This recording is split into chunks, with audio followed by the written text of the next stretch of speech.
A nosotros esta iniciativa de fortalecimiento de la sostenibilidad de la deuda pública nos parece un paso adelante, nos parece un paso en congruencia con lo que dicta el artículo 75 de la Constitución Nacional, que tiene que ver con las facultades del Congreso.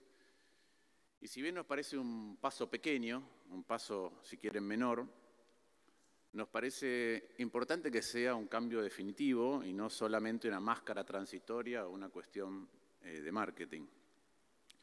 El ministro Guzmán, cuando vino a la comisión, habló de una hoja de ruta para poder sentar, leo, bases para la estabilidad permanente, ¿sí? Y que esto era una parte importante de esa agenda. ¿Qué es lo que viene a hacer esta ley? Colocar una suerte de rector institucional, es decir, como tienen las plantas, para que no se desvíen del buen crecimiento, es decir, sujetarse más y limitar la discrecionalidad de la Administración Nacional. Ahora bien, en tiempos muy recientes, por eso hablo de máscara, esa misma institucionalidad fue víctima de excepciones, ¿no? Primero, en la ampliación presupuestaria que se votó acá, admitimos las emisiones por afuera de la Ley de Administración Financiera, que es la 24.156, algo que el ministro había criticado cuando Cambiemos trató de hacer lo mismo, o algo similar modificando la Ley de Administración Financiera. En ese momento se quiso votar una ley, acá se votaron excepciones. Eso llevó a que el Poder Ejecutivo Nacional emitiera títulos recientemente para intervenir en el mercado de cambios o vendiera parte de los títulos que tiene a tasas realmente ruinosas. No me voy a extender sobre esto porque el senador Bullrich lo va a abordar. Otro ejemplo de esta institucionalidad que se contradice o se desdice es que en el presupuesto que se votó hay 3 artículos, el 19, el 20 y el 21, en donde se dieron de baja elementos significativos de las leyes de responsabilidad fiscal.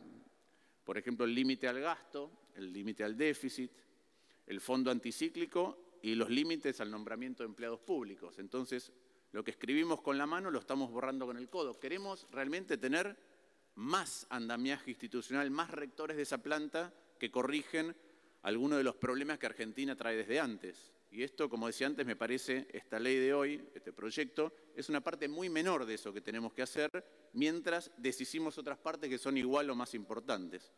Entonces, este proyecto nace con ese vicio, nace con el vicio de crear instituciones, rectores, que después decidimos no respetar. Y se puede deducir que son circunstancias extraordinarias, pero precisamente en las circunstancias extraordinarias donde necesitamos esos rectores. Si no, no necesitamos, tenemos mucho más margen de acción y creemos que esa es una primera y gran contradicción que tiene este proyecto de ley. Yendo al contenido, a la discusión real de si perfeccionamos o no ese marco de sujeción institucional, hay que decir que esta ley, cuyos 2 artículos principales mencionó el miembro informante, es nada más que la eliminación y un agregado del artículo 60 de la Ley de Administración Financiera. Nada más que eso.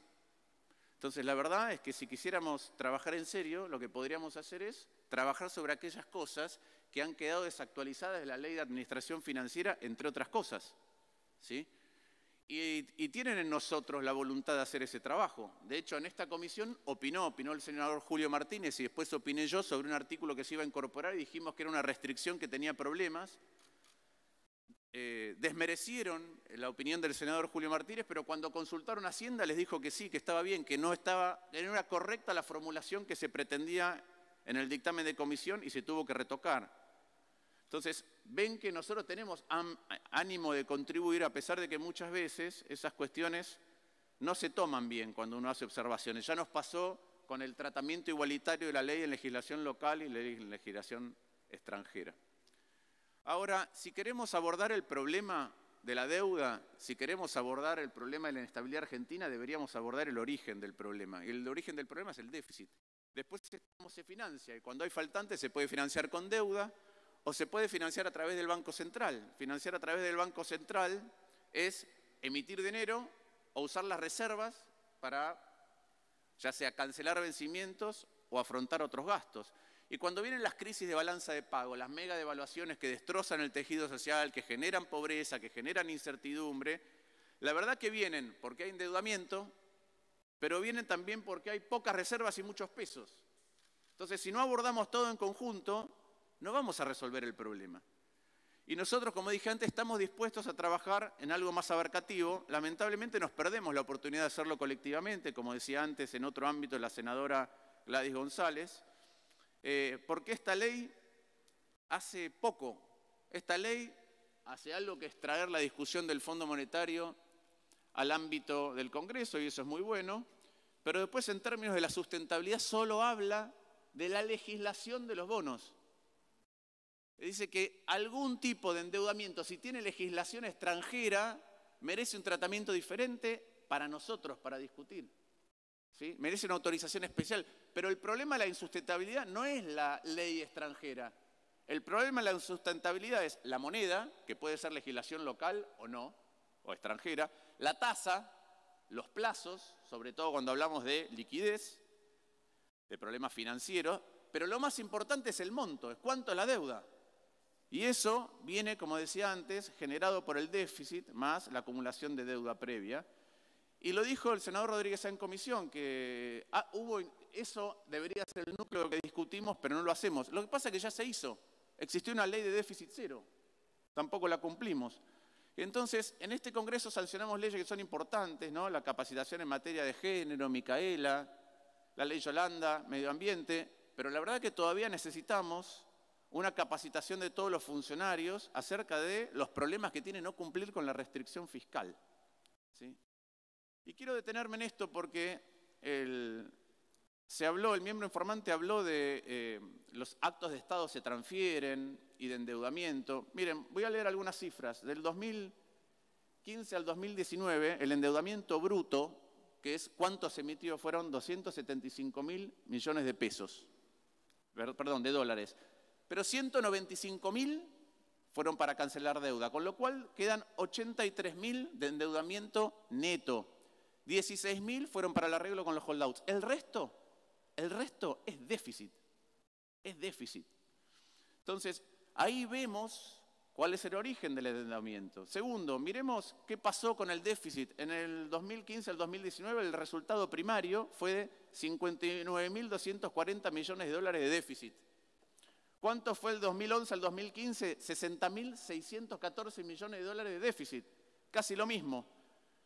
¿Por qué hay diferente emisión de deuda? Bueno, porque en el caso del 2011-2015 se emitió deuda deuda neta por 43.500 millones de dólares y el resto fue pérdida de reservas de 15.000 millones de dólares. Y las dos cosas son importantes.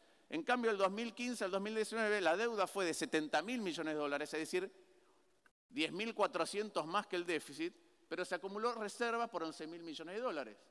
Entonces, como digo, esa insustentabilidad tiene que ver con cuántos dólares sale el Banco Central, con cuánto es la deuda en moneda extranjera, con cuánto es la deuda total.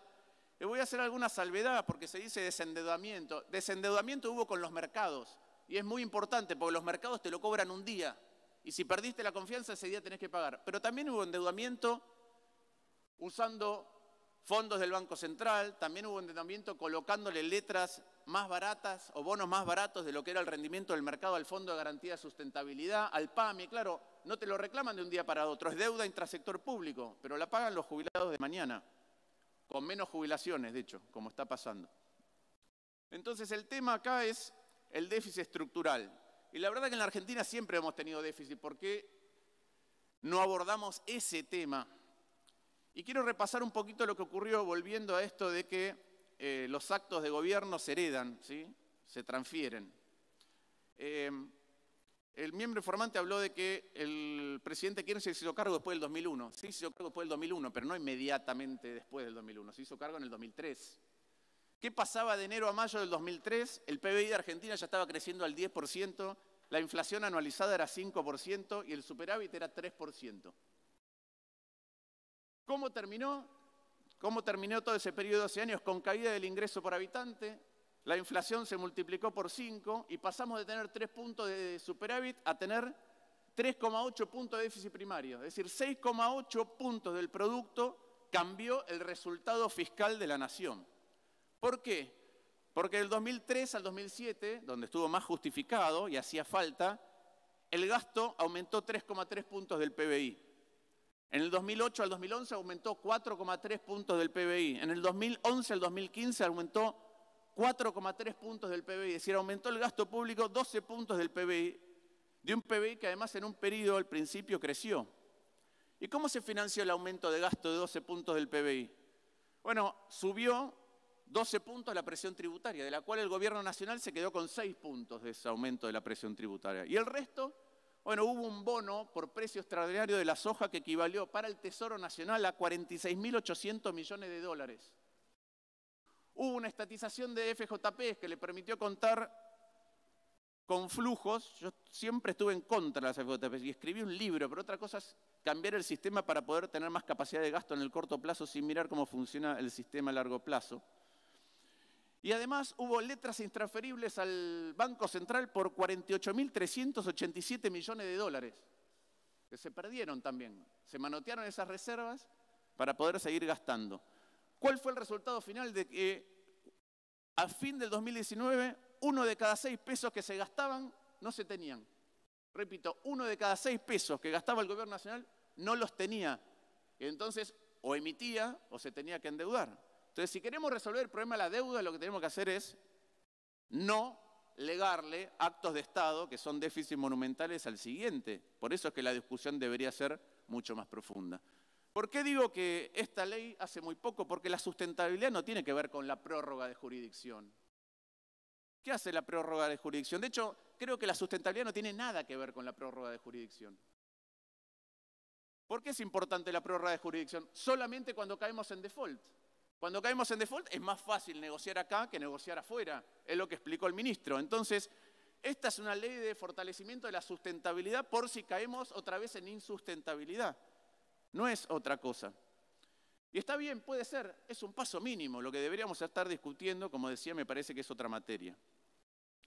Y ahí quiero entrar en algunos temas de doble vara, ¿no? El ministro dijo que se recurrió al fondo pensando que iba a bajar el costo del endeudamiento de la Argentina generando confianza.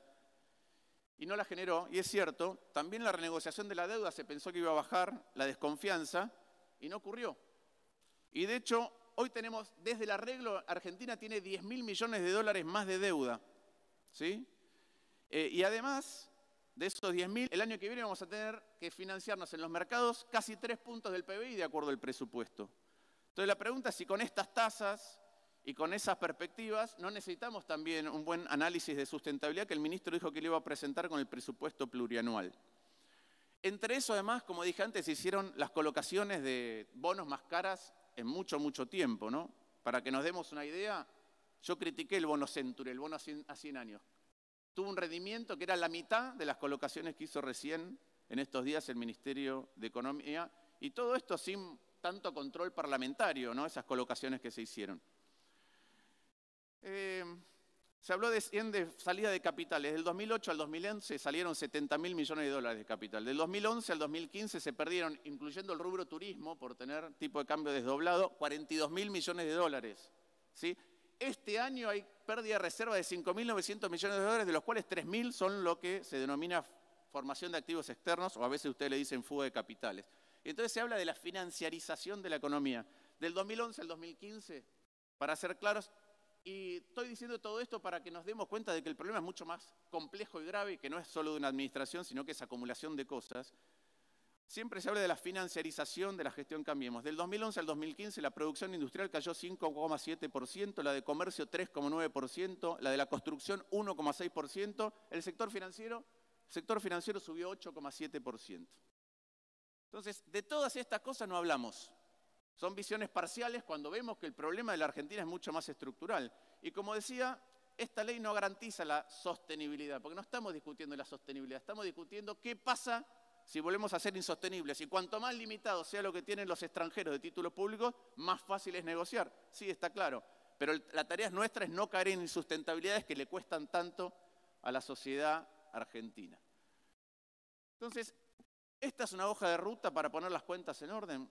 No, la verdad que eso nos lo debe todavía el ministro, porque entre el déficit de este año y el año que viene son 15 puntos del producto de déficit en 2 años. Y la verdad que el tema del Fondo Monetario es importante. De hecho, Argentina tuvo 22 programas en casi 60 años con el Fondo Monetario y estuvimos 40 años bajo la tutela del Fondo Monetario. Y ahí hubo gobiernos de todo signo y color político. ¿Sí? Ahora no se entiende bien por qué esta ley es solamente para el Fondo Monetario, porque la deuda con el Banco Mundial, la deuda con el BID también importa o afecta a muchos gobiernos y por eso también había que discutirla, o con la CAF. Uno supone que es porque hay condicionalidades, pero sobre las condicionalidades no vamos a discutir, solamente aquellas cosas que requieran ley del Congreso, como por ejemplo la seguridad social, ¿no? Que es algo que se está viendo cómo se viene ajustando. Entonces, la verdad es que este problema del Fondo Monetario es de múltiples gobiernos y es cierto que Néstor Kirchner se lo sacó de encima pagando en efectivo, ¿sí? Pero después endeudándose a tasas que eran el doble de la que costaba el Fondo Monetario. Sí, de hecho, esa insustentabilidad en la que caímos, se ven que usamos 10.000 millones de dólares para pagar al Fondo Monetario y 5 años después tuvimos que poner un cepo porque no había reservas. 5 años después de pagarle cash al Fondo Monetario se puso un cepo porque no había reservas. Entonces, eso también es la herencia de los actos de Estado. Y ojalá discutamos procesos más integrales. Senador, ¿puede ir redondeando? Ya termino. Discutamos cosas más integrales que resuelvan los problemas, pero no faltemos a la verdad en las discusiones, ¿sí? Porque el acuerdo con el Fondo Monetario puede ser bueno o malo, puede haber sido en mal momento, puede haber estado poco discutido, pero la verdad es que la documentación está en el GEDO, que es el sistema digital de los documentos públicos. La ley de administración financiera actual no exige que eso venga al Congreso, lo dice expresamente. Y el Banco Central es parte de las negociaciones con el Fondo, entonces tampoco se aplica el artículo 61 de la Ley de Administración Financiera. Y si es para qué se usó el acuerdo con el Fondo, voy a leer rápido. De los 44.150 millones de dólares, letras en dólares vencían 15.289, Bonar 10.750, otros bonos en dólares 5.707, organismos multilaterales 3.185, el bono discount 1.577, deuda en pesos por 6.000 millones de dólares. Y el resto, muy poquito, 1.628 no se usó para cancelar deuda, 1.628 millones de dólares que entre otras cosas se usó para pagar importación de gas en dólares. Entonces, la verdad es que acá tenemos que discutir cosas más profundas. Nosotros estamos dispuestos a discutir esas cosas más profundas y ojalá este sea apenas un primer paso, ojalá podamos trabajar en conjunto para resolver estas cuestiones que en economía a veces hay malas situaciones y son asintomáticas, a veces son asincrónicas y la única manera de abordarlas es con una vocación colectiva y una institucionalidad que nos limite los comportamientos que son viciosos, ya sea para el propio gobierno o para futuros gobiernos. Muchas gracias.